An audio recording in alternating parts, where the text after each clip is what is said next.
নেটের connection disturb করছে। जय श्री कृष्ण चैतन्य प्रभु नित्यानंद श्री गदाधर शिवासादि गौर भक्तवृंद। हरे कृष्ण कृष्ण कृष्ण हरे हरे हरे राम राम राम हरे हरे।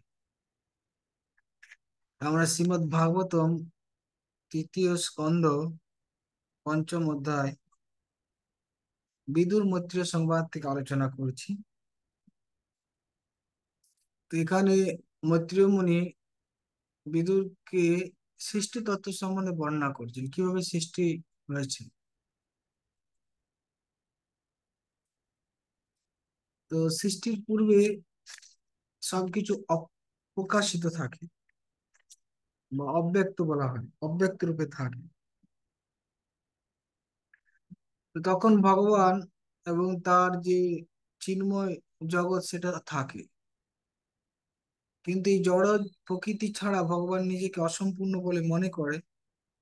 তখন সেই জড় প্রকৃতিকে তিনি জাগরণ করেন এবং তার প্রতি যখন দৃষ্টিপাত করেন,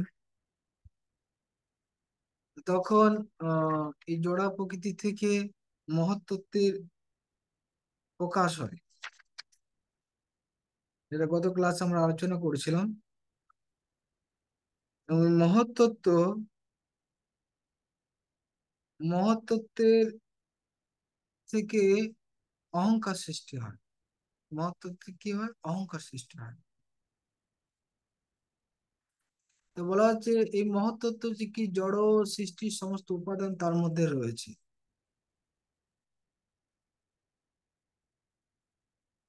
হরে কৃষ্ণ। সকলে শুনতে পাচ্ছেন? একজন বলছে শুনতে পাচ্ছি। Yes. তো জড় জড় সৃষ্টির যত কিছু উপাদান এই মহত্তত্ত্বের মধ্যে রয়েছে। তো তারপর মহত্তত্ত্ব থেকে সৃষ্টি হচ্ছে কি? অহংকার। অহংকার অহংকার হচ্ছে কি না, জীব হচ্ছে চিন্ময় আত্মা, চেতন বস্তু, তাকে এই জড়র সাথে কানেকশন করে, যেটা আমরা আলোচনা করছিলাম যে মহত্তত্ত্ব শুদ্ধ আত্মা ও জড় অস্তিত্বের মধ্যবর্তী মাধ্যম। এই চিন্ময় আত্মা এবং জড় পদার্থের মিলনস্থল, যেখান থেকে জীবের অহংকারের উদ্ভব হয়। অর্থাৎ আহ, চিন্ময় আত্মা এই জড় শরীরের মধ্যে প্রবেশ করে এবং এই জড় শরীরকে অহংকারের মাধ্যমে তার স্বরূপ বলে মনে করে। এভাবে জড় বস্তু চেতন বস্তু জড়ের মধ্যে আবদ্ধ হয়ে যায় এবং জড়কে তার স্বরূপ বলে মনে করে অহংকারের মাধ্যমে। তো এখন এতটা পর্যন্ত আলোচনা হয়েছিল, 28 নম্বর শ্লোক পর্যন্ত অহংকার সৃষ্টি হয়েছে। আমরা আজকে 29 নম্বর শ্লোক থেকে আলোচনা করব।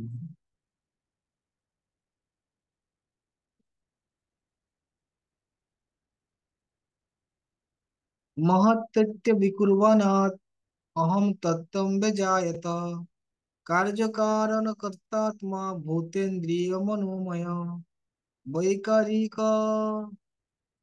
তেজসশ্চ তামসশ্চ ইতি অহং ত্রিধা।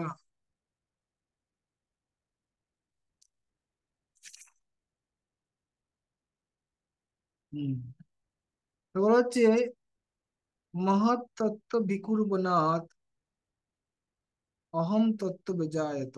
হম তো অহম তত্ত্ব মানে অহংকার তত্ত্ব।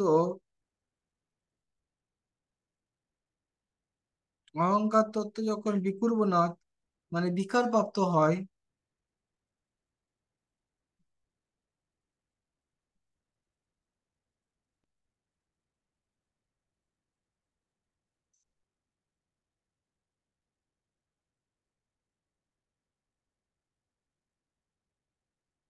আচ্ছা, এখানে বলা হচ্ছে কি মহৎ তত্ত্ব যখন বিকুর্বনাৎ, বিকুর্বনাৎ মানে বিকার প্রাপ্ত হয়, অহম তত্ত্বম বেজায়ত। অহম তত্ত্ব মানে অহংকার তত্ত্ব প্রকাশিত হয়। আর এই অহংকার তত্ত্ব কার্য কারণ এবং কর্তা এই তিন রূপে প্রকাশিত হয়। কার্য, কারণ ও কর্তাত্মা, ভূতেন্দ্রিয়, ভূত ইন্দ্রিয়, মনোময়। এবং এগুলো হচ্ছে কি, অহংকার আবার তিনটে ভাগে প্রকাশিত হচ্ছে: কার্য, কারণ এবং কর্তা, যেটা আমরা এখানে দেখতে পাচ্ছি।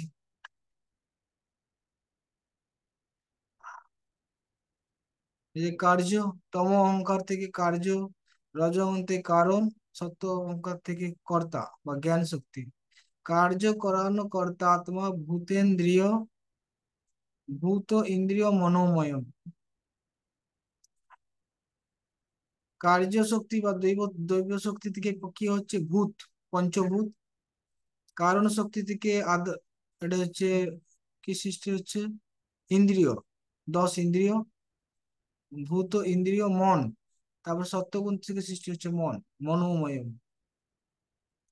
বৈকারিক তেজস্য তামসশ্চ ইতি অহংতিধা। তো অহংকার তিন প্রকার: বৈকারিক মানে সাত্বিক অহংকার, তেজস মানে হচ্ছে রজ অহংকার, রাজসিক অহংকার, তামস মানে তামস অহংকার। তিনটে অহংকার রয়েছে। তাই অহংকার তিনটে, অহংকারের তিনটে প্রকাশ: একটা হচ্ছে সত্য অহংকার, রজ অহংকার, তম অহংকার। সত্য অহংকার থেকে কর্তা বা জ্ঞান শক্তি, তার থেকে মন সৃষ্টি হচ্ছে। রজ অহংকার থেকে কারণ বা ক্রিয়া শক্তি, এখানে ইন্দ্রিয়। আর তমগুণ থেকে, তম অহংকার থেকে কার্য এবং পঞ্চ মহাভূত সৃষ্টি হচ্ছে। তো প্রভুপাদ বর্ণনা করছেন তাৎপর্যে, যে যারা শুদ্ধ জীবাত্মা, তারা ভগবত ধামে রয়েছে, তাদের এই জড় জগতের সাথে কোনো আদান প্রদান নেই।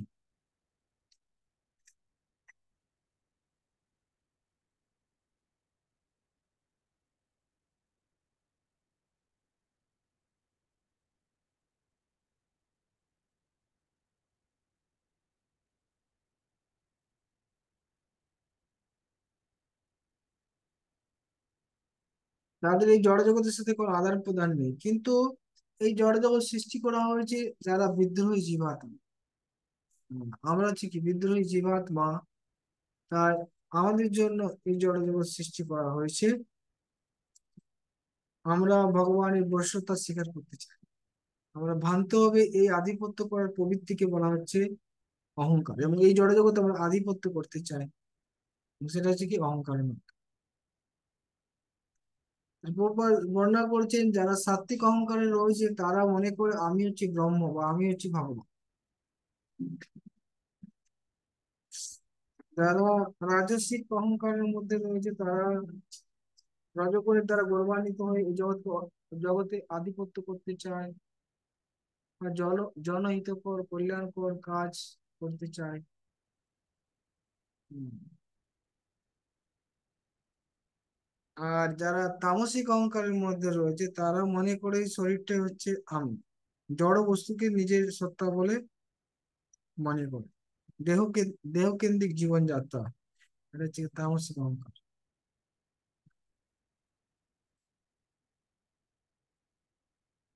তাই এই সমস্ত মানুষদের অহংকারাত্মক ধারণা অনুসারে আচরণ করার সুযোগ দেওয়া হয়, কিন্তু সেই সঙ্গে ভগবানের কৃপা করে তাদের ভগবদ গীতা, ভাগবতম আদি গ্রন্থের সাহায্য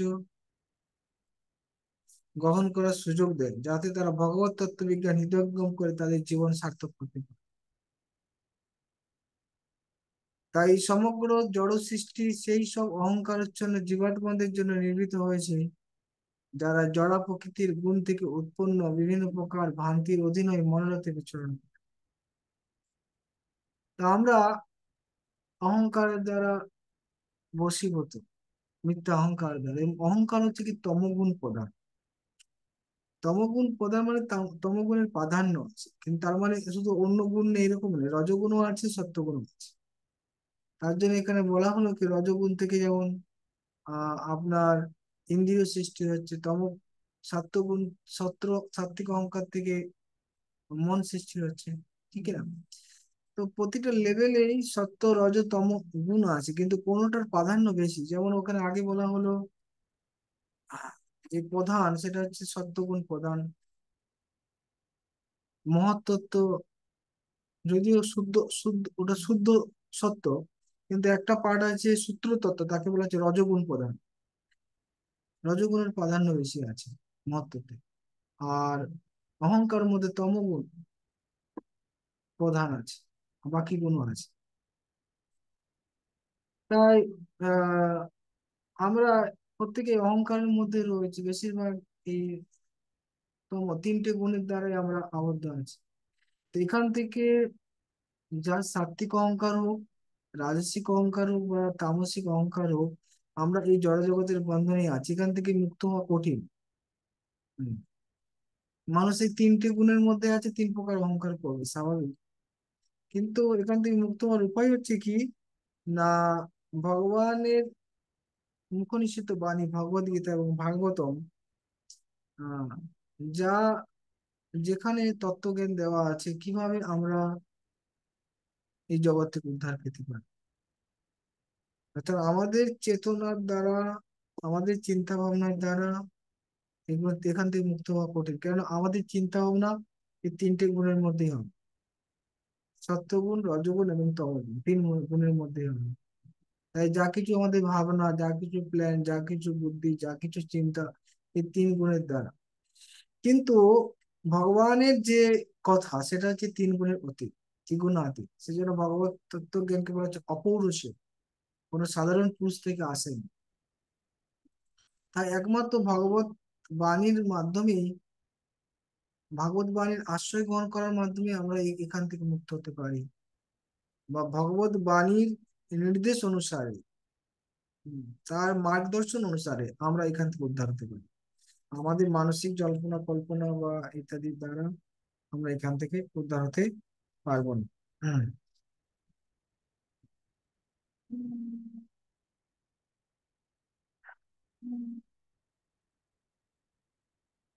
তারপরে বলা হচ্ছে কি, 30 নম্বর শুনি।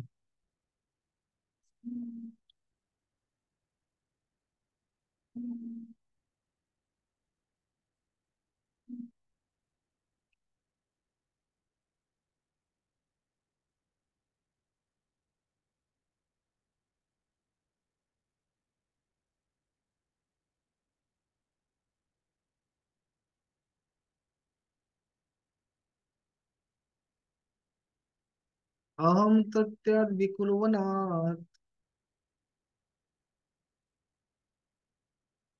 मनो वैकारिकाद् अभूत् वैकारिकाश्च ये देव अर्थाभिव्यञ्जनं यतो अहम तत्त्वात् विकुर्वनात् वैकारिकाद् अभूত। এখানে হচ্ছে বৈকারিক মানে হচ্ছে সাত্ত্বিক অহংকার। আর অহম তত্ত্ব বৈকারিকাত, বৈকারিকাত অহংকারাৎ, অহম তত্ত্বাৎ বিকুর্বনাৎ মনো অভূত। অর্থাৎ সাত্ত্বিক অহংকার থেকে মনের সৃষ্টি হয়। সাত্ত্বিক অহংকার থেকে কি সৃষ্টি হয়? মন সৃষ্টি হয়। এখানে আমরা দেখতে পাচ্ছি সত্ত্বগুণ থেকে এই যে মন সৃষ্টি হচ্ছে, ঠিক না? আবার 10টা ইন্দ্রিয় দেবতাও সৃষ্টি হচ্ছে, সেটা বলা হচ্ছে বৈকারিকাশ্চ চে বৈকারিকাশ্চ যে দেবা অর্থাভিব্যঞ্জনম যত। এবং এই দেবতারা, 10টা যে দেবতা, তারাও এই সত্ত্বগুণের প্রতীকের মাধ্যমে সাত্ত্বিক অহংকার থেকে সৃষ্টি হয়। বোঝা গেল? সত্ত্বগুণ থেকে তাহলে কি সৃষ্টি হচ্ছে? জ্ঞান শক্তি বা কর্তা, তার থেকে মন এবং 10টা ইন্দ্রিয় সৃষ্টি হয়েছে সত্ত্বগুণ থেকে। সত্ত্বগুণ থেকে মন এবং 10টা ইন্দ্রিয় সৃষ্টি হয়েছে। তারপরে প্রভুপাদ বলছেন, জড়া প্রকৃতির বিভিন্ন গুণের সঙ্গে অহংকারের প্রতিক্রিয়ায় পরিদৃশ্যমান জগতের সমস্ত উপাদানের উৎস। এই জড়া প্রকৃতিতে যা কিছু আমরা দেখতে পাচ্ছি তা হচ্ছে কি, বিভিন্ন গুণের সাথে অহংকারের প্রতিক্রিয়া। বিভিন্ন গুণের সাথে, তিনটে গুণের সাথে অহংকারের প্রতিক্রিয়ার মাধ্যমে সৃষ্টি হচ্ছে। যেমন এখানে আমরা দেখতে পেলাম কি, সত্ত্বগুণ, সাত্ত্বিক অহংকার থেকে মন এবং ইন্দ্রিয় দেবতা সৃষ্টি হলো। বুঝেছেন তো? তারপর রাজসিক অহংকার থেকে কি হচ্ছে?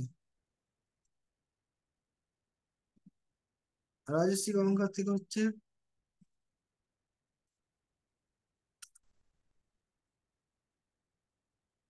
রাজস্বিকের একটা নাম হচ্ছে তেজস। তেজসানি ইন্দ্রিয়াণি জ্ঞান কর্মাণি জ্ঞান কর্মময়ানি চ। হুম। তো তেজস অহংকার থেকে তেজস তেজসানি ইন্দ্রিয়ান। হুম।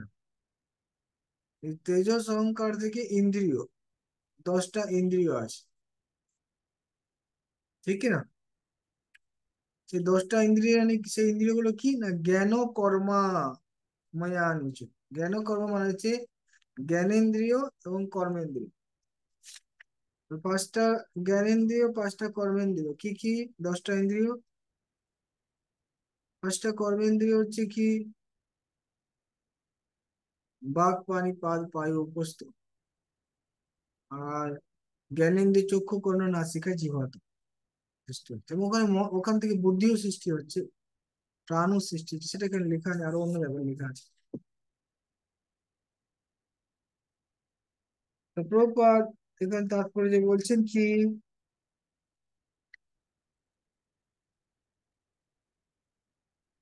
অহংকারের প্রধান কার্য হচ্ছে নিরীশ্বরতা। কেউ যখন পরমেশ্বর ভগবানের বিভিন্ন অংশরূপে নিত্য দাস রূপ তার প্রকৃতি স্বরূপ বিস্মিত হয় এবং স্বতন্ত্রভাবে সুখী হতে চায়, তখন সে প্রধানত দুই ভাবে আচরণ করে। প্রথমে সে ব্যক্তিগত লাভ ও ইন্দ্রিয় সুভোগের জন্য সকাম কর্ম করার প্রচেষ্টা করে। দীর্ঘকাল সকাম কর্ম করার পর নিরাশা হয়, তখন মনোধর্ম দার্শনিক হয়ে নিজেকে ভগবানের সমপর্যায়ভুক্ত বলে মনে করে। তো ভগবানের সাথে এক হয়ে যাওয়ার এই ভ্রান্ত ধারণা হচ্ছে মায়ার অন্তিম প্রলোভন, যা জীবকে অহংকারের প্রভাবে সম্মোহিত করে বিস্মৃতির বন্ধনে আবদ্ধ করে দেয়।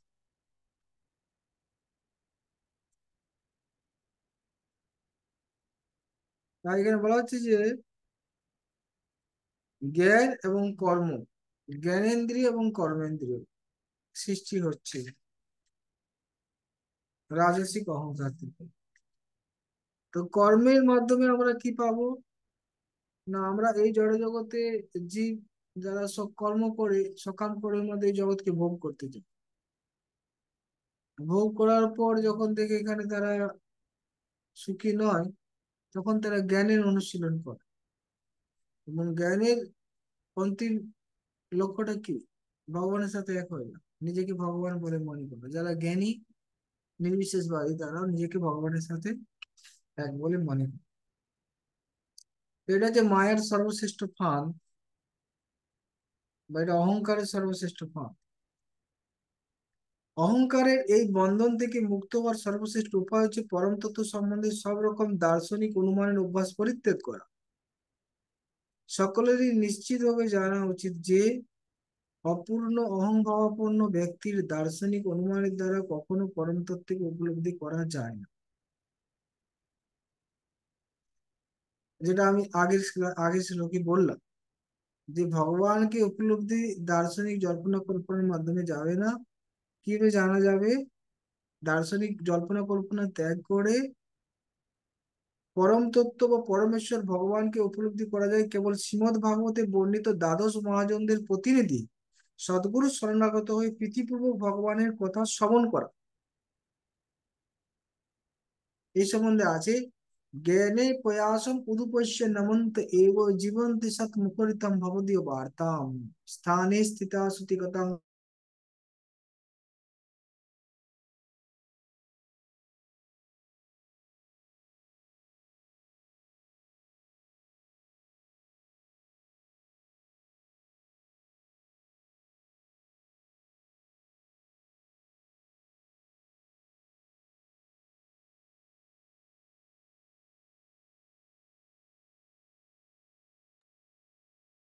হরে কৃষ্ণ। জানি না সবসময় ডিস্টার্ব হচ্ছে, নেটে কেন অটোমেটিক কেটে যাচ্ছে সব লাইন। তো যেটা বলতে চাইছিলাম এখানে, ভগবানকে জানার জন্য জ্ঞানের প্রয়াস ত্যাগ করতে বলছেন প্রভুপাদ। সে সঙ্গে শ্লোক আছে, জ্ঞানে প্রয়াসম উদুপস্য নমন্ত এব। জ্ঞান ও প্রয়াস ও উদুপস্য, উদুপস্য মানে ত্যাগ করতে। জ্ঞানের প্রয়াস ত্যাগ করে কি করতে হবে? উদুপস্য নমন্ত এব, ভগবানকে প্রণাম করা। জীবন্তি সৎ বিপরীতম ভবদীয় বার্তাম, এবং ভগবানের যে কথা ভক্তের মুখ থেকে শ্রবণ করতে। যে কথা এখানে বলা হলো যে পরম তত্ত্ব বা পরমেশ্বর ভগবানকে উপলব্ধি করা যায় কেবল শ্রীমদ্ ভাগবতের বর্ণিত দ্বাদশ মহাজনদের প্রতিনিধি সদ্গুরু শরণাগত হয়ে প্রীতিপূর্বক ভগবানের কথা শ্রবণ করার মাধ্যমে। স্থানে স্থিতা সুতিগতাং তনুভাং মানবী। যেখানে আমরা রয়েছি সেখান থেকে কায় মন বাক্যে হুম, ভগবানের সেবা করা এবং ভগবানের কথা শ্রবণ করার মাধ্যমে যে প্রায়শ অজিত অজিত পৃষ্ঠাই তিলক্ষ্যা। যদিও ভগবান হচ্ছেন অজিত, তাকে জয়লাভ করা যায় না, কিন্তু তা সত্ত্বেও তাকে জয়লাভ করা যায় কেউ যখন ভগবানের কথা শ্রবণ করে। সেই জন্য আমাদের জ্ঞানের প্রয়াস ত্যাগ করে সৎ গুরুর কাছ থেকে ভগবানের কথা শ্রবণ করা উচিত। এই প্রকার প্রচেষ্টার প্রভাবে কেবল ভগবানের মায়া শক্তিকে জয় করা যায়। যদিও ভগবানের এই মায়া দূরত্ব, যে কথা ভগবত গীতায় প্রতিপন্ন হয়েছে, তো ভগবানের মায়া হচ্ছে দূরত্ব। তাই সমস্ত কিছু জ্ঞান, প্রকৃত জ্ঞান ভাগবতমে, বেদ উপনিষদ এর মধ্যে রয়েছে। আমি আজকে এটা দেখছিলাম, উম, ছোট ভিডিও পাঠিয়েছে একজন ভক্ত। মানে নিউটন যে সূত্রগুলো আবিষ্কার করেছে, মাধ্যাকর্ষণ শক্তি, ও বলেছেন আপেল থেকে, আপেল গাছের তলায় বসছিল, আপেল নিচের দিকে পড়ছে, তো তারপর থেকে মাধ্যাকর্ষণ শক্তি আবিষ্কার করেছে। কিন্তু বলছে যে না, এরকম কিছু না, উনি সবকিছু শাস্ত্র থেকে নিয়েছে, বৈদিক শাস্ত্র থেকে, বৈদিক শাস্ত্র থেকে নিয়েছে। বিভিন্ন মন্ত্র আছে, সেই মন্ত্রগুলোই উনার যে বিভিন্ন আইজেক মানে নিউটনের বিভিন্ন সূত্র আছে না, প্রথম সূত্র, দ্বিতীয় সূত্র, তৃতীয় সূত্র, ওগুলো হচ্ছে এক একটা শ্লোকের অর্থ। এক একটা শ্লোকের অর্থ, এবং সেই সম্বন্ধে মানে প্রকাশিত হচ্ছে ওদের মানে বিদেশি এর থেকে প্রকাশিত করেছে যে হ্যাঁ উনি এইভাবে লিখেছেন, উনি কোনো এরকম আবিষ্কার করেন। তাই প্রকৃতপক্ষে সমস্ত কিছু, যা কিছু জ্ঞান জড়জগতে যা সায়েন্টিস্টরা নিচ্ছে, এই শাস্ত্র থেকেই নিচ্ছে। যেমন এই যে সৃষ্টি তত্ত্ব, এটা নিয়েও কেউ যদি রিসার্চ করে বেরোবে কিভাবে সৃষ্টি হচ্ছে না, এরপরে আমরা দেখতে পাবো যে পঞ্চভূত থেকে কিভাবে আকাশ, প্রথমে শব্দ সৃষ্টি হলো, শব্দ থেকে আকাশ, আকাশ থেকে পর্শ, পর্শ থেকে বাতাস, তারপরে বাতাস থেকে রূপ, রূপ থেকে অগ্নি, অগ্নি থেকে আপনার স্বাদ, টেস্ট, টেস্ট থেকে জল, তারপরে গন্ধ, গন্ধ থেকে মাটি। তো এগুলো যদি কেউ রিসার্চ করে পেয়ে যাবে। এগুলো এখন তো এগুলো কিভাবে হচ্ছে, যেমন উম, জল থেকে মাটি সৃষ্টি হচ্ছে নিঃসরণ পরে ভগবান তো। তাই সমস্ত কিছু শাস্ত্রের মধ্যে রয়েছে, ওখান থেকেই আমরা জ্ঞান পেতে পারি। সে জাগতিক হোক বা আধ্যাত্মিক, সবকিছু শাস্ত্রের মধ্যে আছে।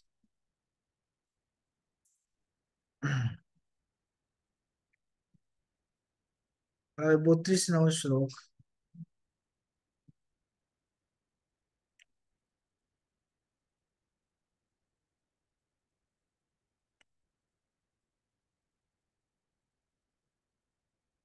तामसो भूत सूक्ष्म सूक्ष्म आदि যত খং লিঙ্গম আত্মনঃ। তো আগে রাজসিক অহংকার থেকে কি সৃষ্টি হলো? 10টা ইন্দ্রিয়, তারপরে হচ্ছে বুদ্ধি এবং প্রাণ সৃষ্টি হয়েছিল। সেরকম তামস অহংকার থেকে কি সৃষ্টি হলো? ভূত সূক্ষ্ম আদি পঞ্চভূতের যে সূক্ষ্ম জিনিসের যে শব্দ। আত্মনো লিঙ্গ, আত্মনো লিঙ্গ ক্ষং, আত্মনো মানে পরমাত্মার, লিঙ্গ মানে প্রতীকাত্মক, ক্ষম মানে আকাশ। তা আকাশ হচ্ছে শব্দের পরিণাম, শব্দের পরিণাম হচ্ছে কি আকাশ। তাই প্রথম কি সৃষ্টি হলো? শব্দ। কিস দিকে তামস, তামস ভূত সূক্ষ্ম আদি। তো ভূতের যে সূক্ষ্ম রূপ, পঞ্চভূতের যে সূক্ষ্ম রূপ হচ্ছে কি, সবচেয়ে সূক্ষ্ম রূপ হচ্ছে আকাশ। আকাশের সূক্ষ্ম রূপ হচ্ছে কি, শব্দ। শব্দ সৃষ্টি হয়েছিল, তারপর এই শব্দের থেকে আকাশ সৃষ্টি হয়, যা পরমাত্মার প্রতীকাত্মক প্রতিনিধি।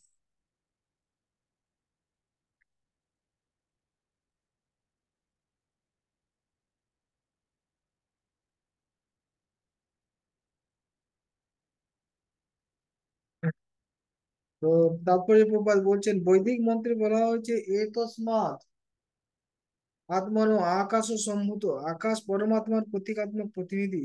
যারা রজ তম অহংকারীদের আচ্ছন্ন, তারা কখনোই পরমেশ্বর ভগবানকে উপলব্ধি করতে পারে না।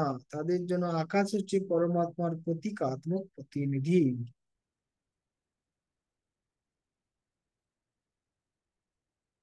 তো এখানে আমরা দেখতে পাই তম তামসিক অহংকার থেকে পঞ্চভূত সৃষ্টি হচ্ছে।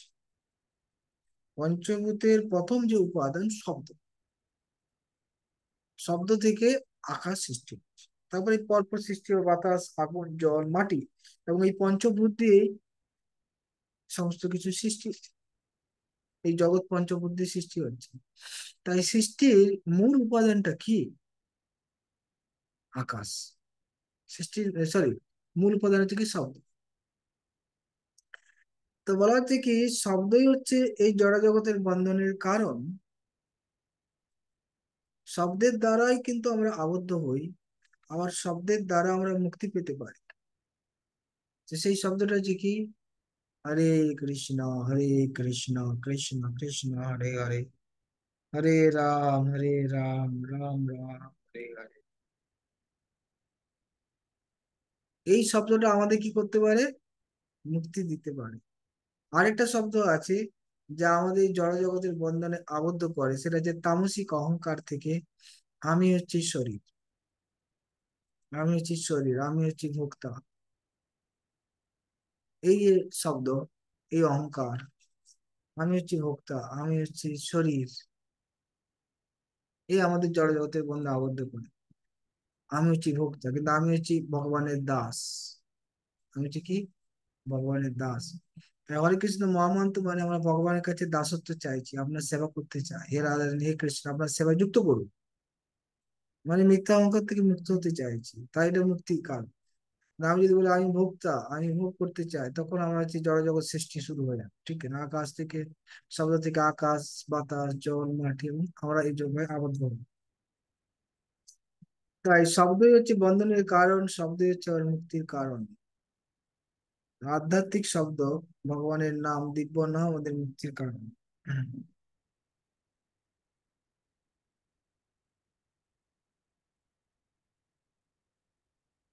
তারপর 33 নাম্বার,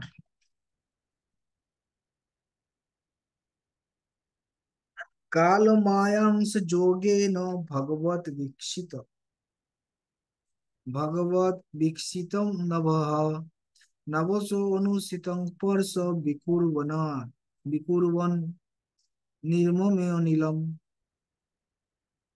এখানে বলা হচ্ছে কালো মায়া অংশ যোগেন। কাল, মায়া, এবং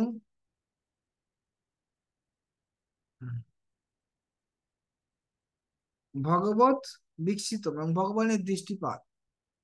কাল, মায়া, ভগবানের দৃষ্টিপাতের সাথে আকাশ, আকাশ যখন মিলিত হচ্ছে, তাদের মিশ্রণের ফলে কি সৃষ্টি হলো? না, তাদের মিশ্রণের ফলে পর্শ, পর্শ সৃষ্টি হলো। আর পর্শ থেকে অনিলম বিকুর্বত রূপান্তরিত হয়। পর্শ থেকে বায়ু সৃষ্টি হয়। এখানে আপনারা দেখতে পাচ্ছেন ছকটা কিভাবে রয়েছে।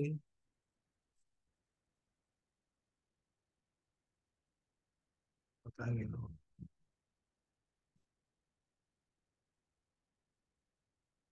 হরে কৃষ্ণ হরে কৃষ্ণ।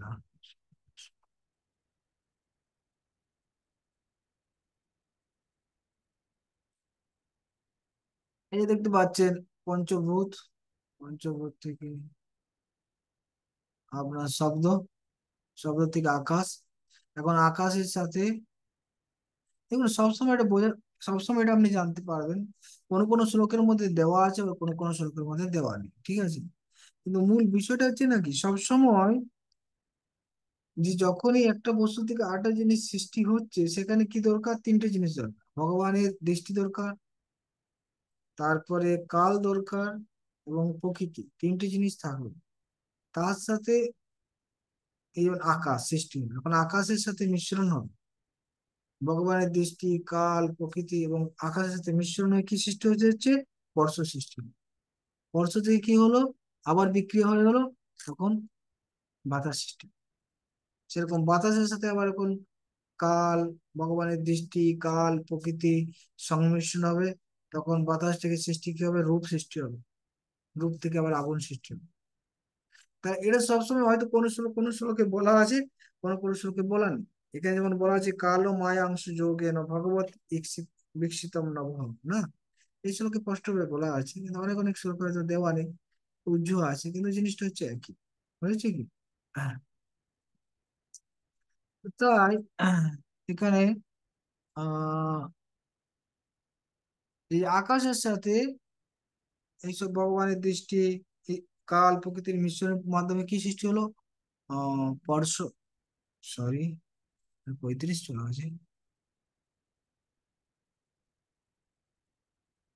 দেখতেছ, হ্যাঁ, স্পর্শ, ঠিক আছে না, নবস অনুষ্ঠিতং স্পর্শ, এবং স্পর্শ থেকে কি হলো না অনিলম বিকুর্বন, বিকুর্বত, আর বাতাস সৃষ্টি হলো।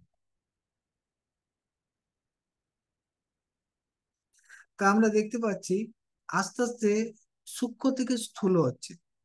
প্রথমে সূক্ষ্ম হচ্ছে শব্দ, তার থেকে স্থূল হচ্ছে আকাশ, আকাশের থেকে আবার স্থূল হয়ে গেলো কি স্পর্শ, স্পর্শ থেকে সৃষ্টি হলো কি বায়ু। যেমন আকাশটা আপনি কিছু বেশি স্পর্শ করতে পারেন, দেখতে পারেন আকাশকে অনুভব করা কঠিন না, ফাঁকা জায়গাকে অনুভব করা যায় না, কিন্তু বাতাসকে আমরা অনুভব করতে পারি, স্পর্শ, বাতাস যখন বয় তখন আমরা স্পর্শ পাই, ঠিক কি না? তাই আর একটু স্থূল হয়ে যায়। কিন্তু বাতাস আমরা দেখতে পাই না, বাতাস আমরা দেখতে পাই না। তাই এরপরে আবার স্থূল হবে, যেমন আগুন, আগুনকে আমরা দেখতে পাই, সেটা 34 নম্বর শ্লোকে বলা হচ্ছে। অনিল অপি বিকুর্বাণ, অনিল মানে হচ্ছে বাতাস, বাতাসের সাথে ভগবানের দৃষ্টি, কাল এবং প্রকৃতির সংস্পর্শনে বিকুর্বন, মানে তার রূপান্তরিত হয় কিসে,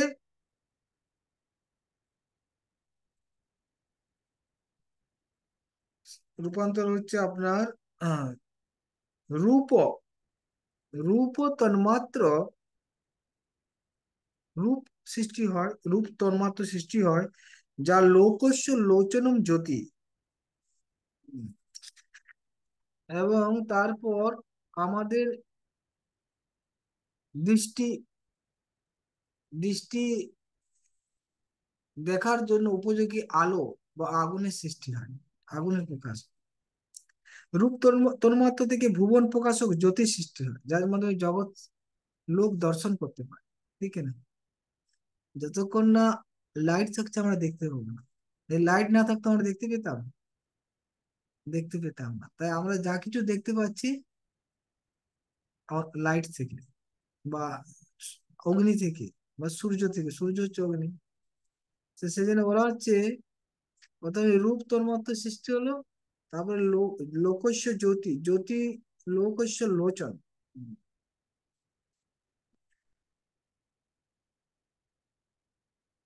জ্যোতি সৃষ্টি হলো, বিদ্যুৎ, জ্যোতি বা বিদ্যুৎ বা অগ্নি, অগ্নি বলা হচ্ছে, অগ্নি সৃষ্টি হলো। বোঝা গেছে এটা? তাহলে আগুনটা আরো আরো স্থূল হয়ে গেল, দেখা যাচ্ছে, এবং রূপও আছে, এর মধ্যে শব্দও আছে, স্পর্শও আছে, এবং রূপ আছে, তিনটে আছে, শব্দ স্পর্শ রূপ তিনটে আছে আগুনের মধ্যে। তারপর 34 35, অনিলেন অন্বিতং জ্যোতির বিকুর্বত পর বিকশিতম আধোত্তম্ভ রসময়ম কালো মায়াংশ যুগত। কি বলা হলো না, অনিলেন অনিলেন অন্বিতম,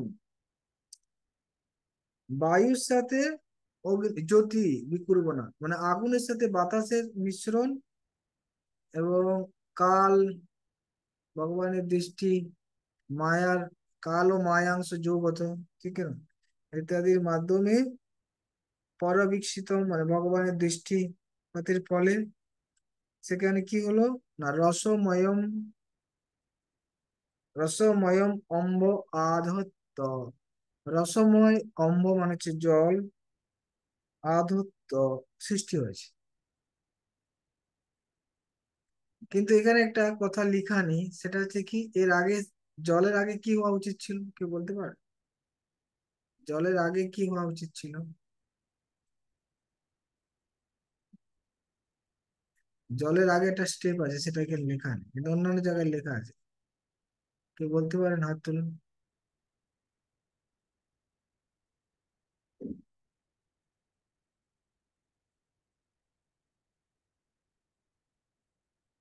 Okay. কেউ বলছেন? নিত্য বজলিলা মাথায় কিস, বেশ, বলুন। হ্যাঁ।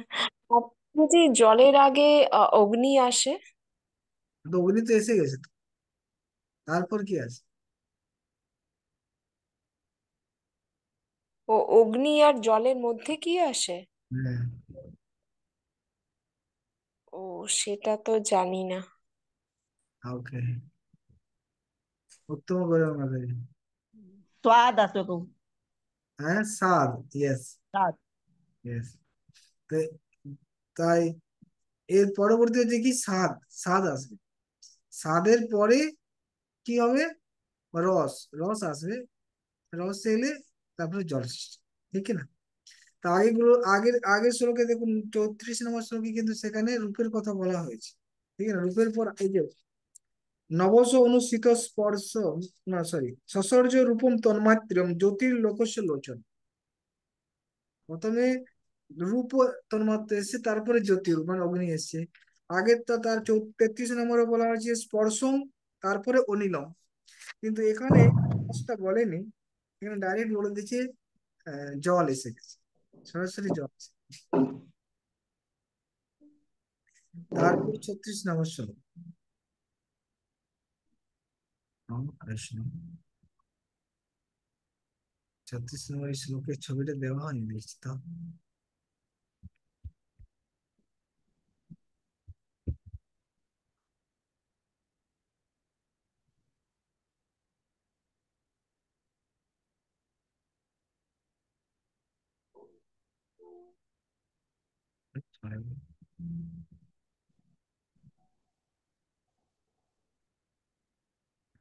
ছত্রিশ নম্বর, জ্যোতিষ অম্বু, জ্যোতিষ অম্ব অনুসংসৃষ্টং বিকুর্বত ব্রহ্ম বিকশিতম মহিম গন্ধ গুণ আধত কালো মায়াংশ জগত। তারপরে হচ্ছে জ্যোতি এবং অম্ব, মানে আগুন এবং জলের মিশ্রণ, এবং সেই সাথে ভগবানের দৃষ্টি, ব্রহ্ম বিকশিত, ভগবানের দৃষ্টিপাতের ফলে বিকুর্বনত, বিকুর্বনত মানে রূপান্তর হয়, কিসের রূপান্তর হয়, গন্ধ, গন্ধ গুণ, এবং গন্ধ গুণ থেকে কি হচ্ছে, মহিম আধাত, মহিম আধাত, মহি সৃষ্টি হয়েছিল।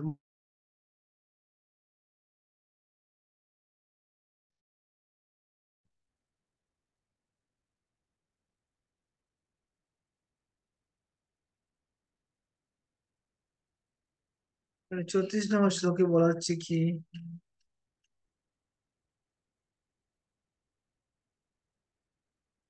যে আগুন, অগ্নি এবং জল ভগবানের দৃষ্টিপাত, কাল, মায়া ইত্যাদি মাধ্যমে, বিক্রিয়ার মাধ্যমে এখানে গন্ধ, এবং গন্ধ থেকে মাটি আসতে হবে। মহিম গন্ধ গুণম আদাত আলো মায়াম সুযোগত। প্রভুপাদ বর্ণনা করছেন যে এইভাবে যে কিভাবে স্থূল, সূক্ষ্ম থেকে স্থূল হয়ে গেল। প্রথমে শব্দ ছিল, তারপরে স্পর্শ যুক্ত হলো বাতাসে, আগুনের রূপ, তারপরে জলের রস, ঠিক না, তারপরে মাটিতে গন্ধ।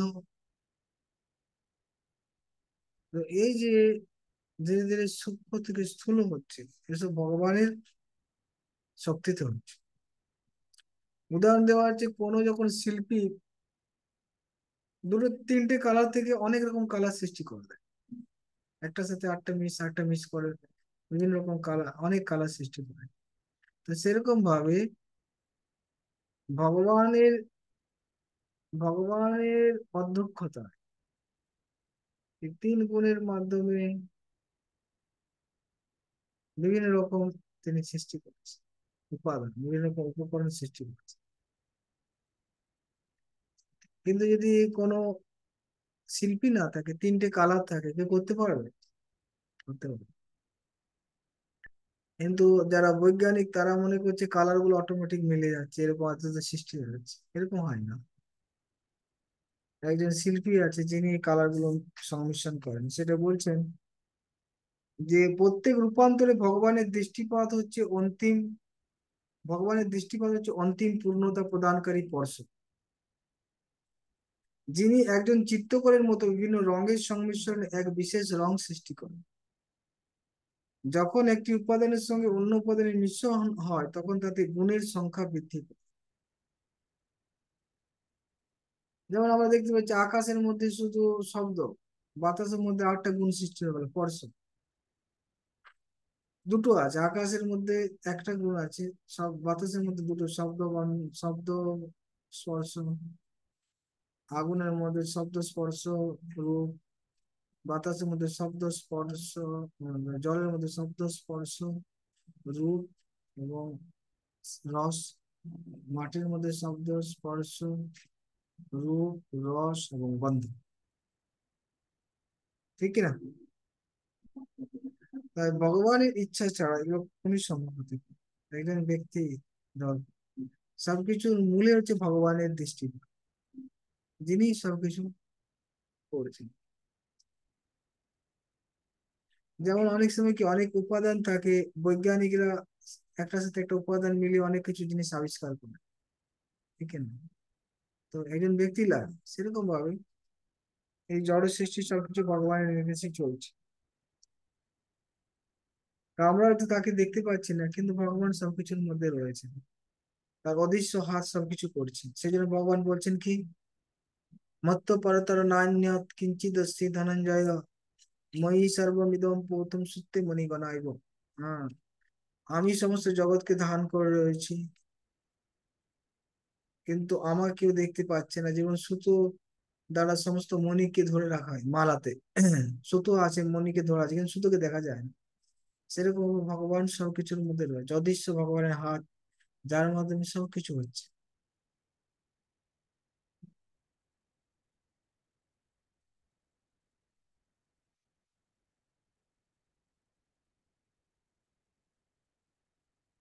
যারা ভৌতিক উপাদানের পরিবর্তনটুকু দেখতে পায় কিন্তু সেগুলির পিছনে ভগবানের অদৃশ্য হাতকে দেখতে পায় না, তারা নিঃসন্দেহে অল্প বুদ্ধি সম্পন্ন ব্যক্তি, যদিও বড় বড় বৈজ্ঞানিক বলে তাদের ঘোষণা করা হয়।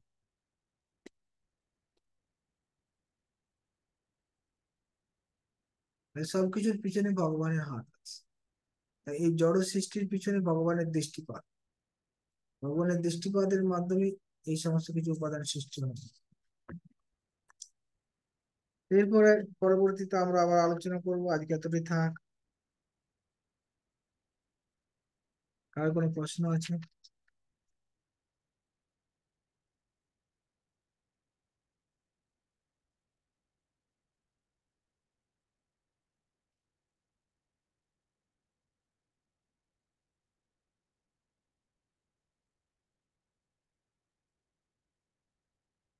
কৃষ্ণ। হরে কৃষ্ণ প্রভু, দণ্ডবত প্রণাম। বলছি প্রভু, 31 নম্বর শ্লোকের ওই তাৎপর্যের শেষে একটা লাইন রয়েছে, থেকে মুক্ত হওয়ার সর্বশ্রেষ্ঠ উপায় হচ্ছে পরম তত্ত্ব সম্বন্ধে সব রকম দার্শনিক অনুমানের অভ্যাস পরিত্যাগ করা। মানে অহংকার থেকে কিভাবে হয়, মানে দার্শনিক, এটা আমি ঠিক বুঝতে পারলাম না একটু। হ্যাঁ, কত নম্বর বললেন? 31 নম্বর শ্লোকের আচ্ছা, একদম শেষে এরাতে, মানে দুটো দুটো স্তবক রয়েছে এই দেখুন। এই হ্যাঁ, ওটাই আমি বললাম অহংকার, যে পরম তত্ত্ব সম্বন্ধে অহংকারের বন্ধন আমরা থেকে তো এখনো পরম। অহংকারে এই বন্ধন থেকে মুক্ত হওয়ার সর্বশ্রেষ্ঠ উপায় হচ্ছে, তাই তো? হ্যাঁ, হ্যাঁ। পরম তত্ত্ব সম্বন্ধে সব রকম দার্শনিক অনুমানের অভ্যাস পরিত্যাগ করা। তার কারণ এটাই যে আমাদের, আমি সেটাই বললাম, যা কিছু আমাদের চিন্তা ভাবনা সবকিছু সত্য রজো তম তিনটে গুণের মধ্যেই আছে, ঠিক কি না? তাই আমাদের চিন্তা ভাবনা দ্বারা সম্ভব হবে না ভগবানকে জানা। ভগবান এই গুণের ঊর্ধ্বে আছে, অতীত আছে। তাই আমাদের ভগবানের শাস্ত্র, গুরু, তত্ত্বাবধানে ভগবানের কথা শ্রবণ কীর্তন করা, গীতা ভাগবত নির্দেশ মেনে চলা, তাহলে আমরা এখান থেকে মুক্ত হতে পারি, এটা বলা হয়েছে। পরম তত্ত্ব সম্বন্ধে সমস্ত দার্শনিক অনুমানিক, মানে দার্শনিক মানে এই তিনটে। দার্শনিক অনুমান মানে যারা জ্ঞানী তারা দার্শনিক জল্পনা কল্পনা করে। দার্শনিক মানে অনেক জল্পনা কল্পনা, ভগবান এরকম, যেমন তারা মনে করে আচ্ছা। এই জড় জগৎ মানে হচ্ছে সবার ইন্দ্রিয় আছে, তাই চিন্ময় অস্তিত্ব মানে, তো জড় অস্তিত্ব মানে হচ্ছে বদ্ধ দশা মানে হচ্ছে ইন্দ্রিয় আছে, রূপ আছে। তারা এটা মুক্ত অবস্থা, সেখানে রূপ থাকবে না, সেখানে ইন্দ্রিয় থাকবে না। মানে এই অপোজিট জল্পনা কল্পনা। এটা হচ্ছে ধরুন মৃত্যুময়, এখানে জন্ম সেখানে মৃত্যু নেই, এরকম করছে। মানে মানে সবগুলো দার্শনিকরা জায়গায় ওটা হতে পারে, পরম তত্ত্বকে উল্টো করে ভাবছে। সবকিছু উল্টো ভাবে, জল্পনা কল্পনা করে। সবকিছু তো উল্টো তো হয় না, আমি আমি এই জায়গাটা গুলি ফেলেছি। দেখি না, না, না, না। সব জায়গায় উল্টো হবে না।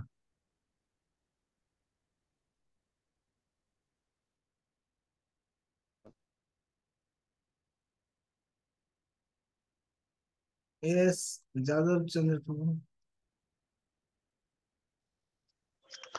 হরে কৃষ্ণবাবু প্রণাম। প্রণাম। তো Yes. হ্যাঁ, তো আপনার আপনার যেমন বললেন শব্দ থেকে আকাশ, আকাশ থেকে স্পর্শ, স্পর্শ থেকে বায়ু, এগুলো যে এই যে বিক্রিয়া হতে মানে ভগবানের দৃষ্টিপাত, কাল প্লাস শব্দ মিলে হতে, কি কোনো সময় আছে?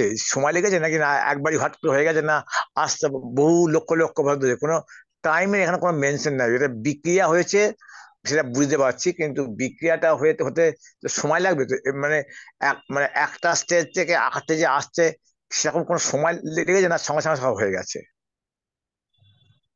লাগতে পারে, সেটা কিছু লাগতে পারে। আর ইয়েস, কিছু সময় লাগতেই পারে। হ্যাঁ, তার মানে আগে শব্দর পর কিছু সময় লেগেছে, তারপর আকাশ হয়েছে, তারপর কিছু সময় লেগেছে, তারপর বায়ু হয়েছে, তারপর কিছু সময় লেগেছে, তারপর আপনার জল হয়েছে, তারপর সময় লেগেছে, তারপর মাটি হয়েছে, তাই এই ব্যাপার তো। Yes, এইভাবে। হুম, আবার ঠিক তাড়াতাড়ি আছে। হতে পারে, এখন কত সময় লেগেছে কিছু বলা যায়, এটা সব কিছু বর্ণনা না নেই। আপনি পাওয়া যাবে না, কিন্তু সময় লেগেছে। হ্যাঁ, হ্যাঁ, কিন্তু শুধু সময় লেগেছে। হ্যাঁ, আবার একবারে একবারে মানে এট এ টাইম হয়নি, মানে একটা টাইমে একটা একসঙ্গে টাইমে সব করা হয়নি। একটা টাইমও হতে পারে, সেরকম কিছু নেই, হবে না, তার কিছু মানে নেই। একটা টাইম মানে কি ধীরে ধীরে মানে এখানে একসঙ্গে। কোনো লেখা নেই কিন্তু। হম, এখানে কালের প্রভাব লেখা আছে মানে টাইম ওখানে হ্যাঁ কানেকশন। টাইম লেগেছে আমার, আমি সেটাই বলছি যে এই যে কার লেখা যাবে কিছু সময় লেগেছে, মানে স্টেজ বাই হয়েছে বা স্টেপ বাই হয়েছে, একবারে সব হয়নি, সেটাই বলছি আমি। হ্যাঁ ঠিক আছে, হরি বল, ঠিক আছে।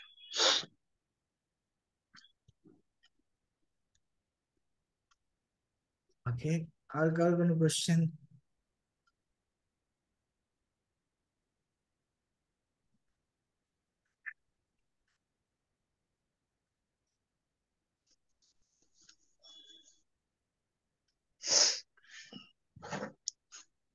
নায়িকা মাধব। দাও খেয়ে দাও, আমি উপরে চলে যাই। यस, नायिका माधवी माधवी। क्वेश्चन बाबू जी।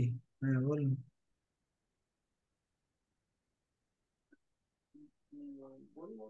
শোনা যাচ্ছে না, শুনতে পাচ্ছি না।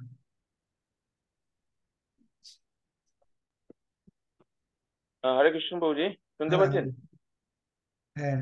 বলছি বলছি আপনি যে এগুলো আমাদেরকে বোঝাচ্ছেন, তো আমরা এই ভালোভাবে বুঝতে পারছি না। আপনি পুরো একদম পয়েন্ট করে করে বোঝান, পুরো লিখে টিখে পুরো একদম ভালো করে বোঝান, তবে আমরা বুঝতে পারবো। আপনি ওইগুলো খালি ওই ছোট ছোট বেঙ্গলি অক্ষরে কি লিখে দিই বোর্ডে দেখা যাচ্ছে, আমি বুঝতে পারছি না।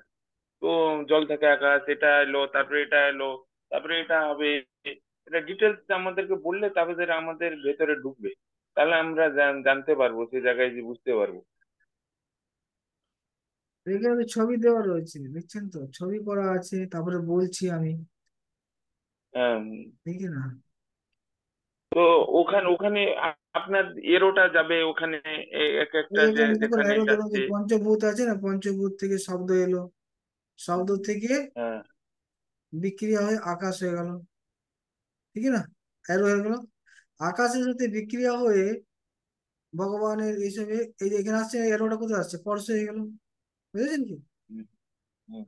স্পর্শ থেকে কি হলো, বাতাস হলো, এই যে এখানে বাতাস থেকে আবার রূপ, আগুন, রস, জল, গন্ধ, মাটি, এই সৃষ্টি।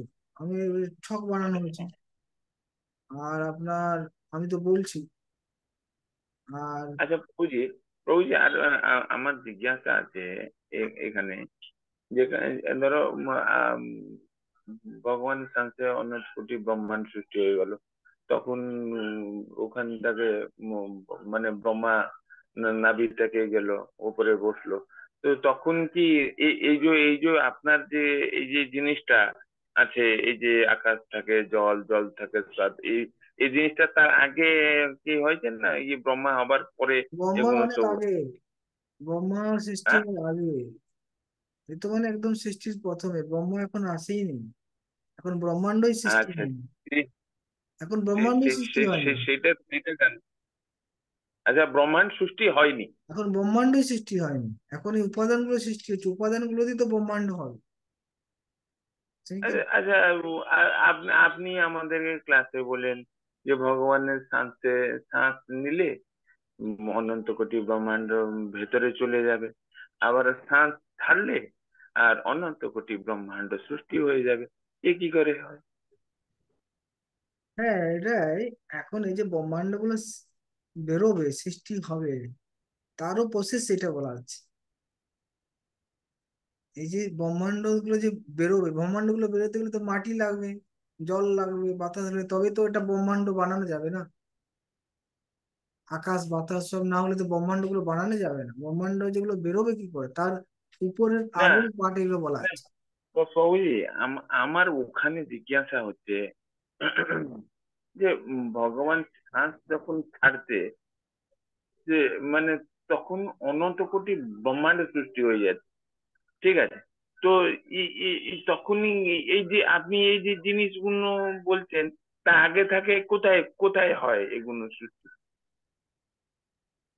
এই যে ভগবান দর্শন করছে মায়াকে, তারপরে এই উপাদানগুলো সৃষ্টি হবে, তারপরে এগুলো ব্রহ্মাণ্ড সৃষ্টি হবে, পরে বলা হবে, তারপরে ব্রহ্মাণ্ড গুলো সৃষ্টি হবে, সেটা ভগবানের নিঃশ্বাসের সাথে বেরোচ্ছে, হতে পারে ভগবানের নিঃশ্বাসের সাথে বেরোচ্ছে, কিন্তু তার একটা উপাদানগুলো কিভাবে হয় সৃষ্টি সেগুলো।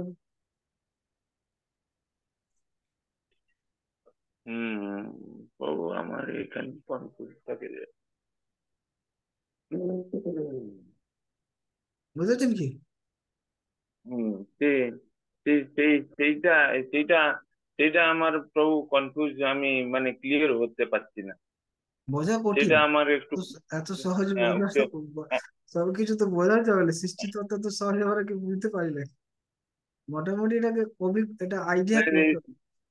কি করে ব্রহ্মাণ্ড গুলো বাইরে, দেখুন সবকিছু ভগবান, এখন ভগবানের এই জগৎ হচ্ছে কি, সৃষ্টি হচ্ছে সব ভগবানের ভিতরে আছে, আছে না নেই? সবকিছু হুম। ভগবানের মধ্যেই আছে, ভগবানের শরীরের মধ্যেই হচ্ছে যা কিছু আছে, বাইরে আছে কি? না, বাইরে বাইরে বাইরে নেই। নেই। তা আমি যদি বলি বাইরে হচ্ছে এগুলো সংগঠন, তাহলে বাইরে, ভগবানের বাইরে আর কি আছে? কারণ দেখছে বিষ্ণুর বাইরে হচ্ছে, বাইরে হচ্ছে বলে ওটা ভগবানের ভেতরেই হচ্ছে, তাই ভগবানের নিঃশ্বাসের মাধ্যমে বেরোচ্ছে, এটাও কোনো ভুল নেই। বুঝাচ্ছি কি? তাই আচ্ছা। হচ্ছে ভেতরের মধ্যে হচ্ছে ভগবানের, একটা প্রকাশ ভগবানের ভেতরের মধ্যে হচ্ছে, ভেতরের থেকে আবার বেরিয়ে যাচ্ছে। হ্যাঁ। না প্রভু, সবকিছু আমার আমার ভগবানের এই মধ্যেই হচ্ছে। না না, আমার আমার এই জিজ্ঞাসাটা এই আমার জন্য জন্য দেখুন, হচ্ছিল। আমার জন্য হতে হ্যাঁ, পারে, বাইরেটা কি করে ভেতরে ঢুকছে, বাইরে যদি হচ্ছে, ভগবান দৃষ্টিপাত করছে মানে হ্যাঁ, বাইরে এইসব জিনিসগুলো উপাদানগুলো হচ্ছে, তাহলে ভেতরে ঢুকছে কি করে? ঢুকতেই পারে সেটা ভেতরে, ভগবান ওখানে উপাদান সৃষ্টি করলো, ভেতর থেকে বের করলো। আর ভগবান, না না ভগবানের বাইরে ভগবান, ভিতর কিছু না নেই। না, প্রভুজি, প্রভুজি, ভগবান ওটা সবকিছু করতে পারে সেটা না। আমার আমার কথা হচ্ছে যে ভগবান সৃষ্টি করলো, আমি ওটা শাস্ত্র, মহারাজ আপনার কথা আমি মেনে নিলাম যে ভগবান সৃষ্টি করলো, কিন্তু এই যে গুলো যে আপনি বলছেন যে জল আকাশ ফাকাশ এগুলো সৃষ্টি হয়, সেটা মানে আমার সেটা মানে ভিতরে জিজ্ঞেস হলো। আপনি বলছেন যে তা মানে এই ব্রহ্মাণ্ড সৃষ্টি হবার আগে থেকে এগুলো মানে ভগবানের ভেতরে এগুলো হয় নাকি? এটাই তো আপনার কথা? ভগবানের এইটা বাইরে, এইটা কারণ তো সেই বিষ্ণু বাইরের থেকে দেখছে, মায়াকে দর্শন করছে বাইরে, বাইরে দর্শন করছে, আচ্ছা ঠিক ভাই। আছে? বাইরের মধ্যে এই উপাদানগুলো সৃষ্টি হচ্ছে, তারপরে ভগবানের শরীর থেকে বেরোচ্ছে, তো ভগবান তো ওখানে ভেতরে ঢোকাতে কোনো অসুবিধাই নেই, ঠিক আছে না? ওগুলো সৃষ্টি হলো ভগবানের, এগুলো কোনো বিশেষ নয়, ভগবানের বাইরে থেকে ঢুকছে না, বাইরে লোমকূপ থেকে বেরোচ্ছে, এগুলো কিছু বিষয় না, বুঝলি কি না? আচ্ছা। সব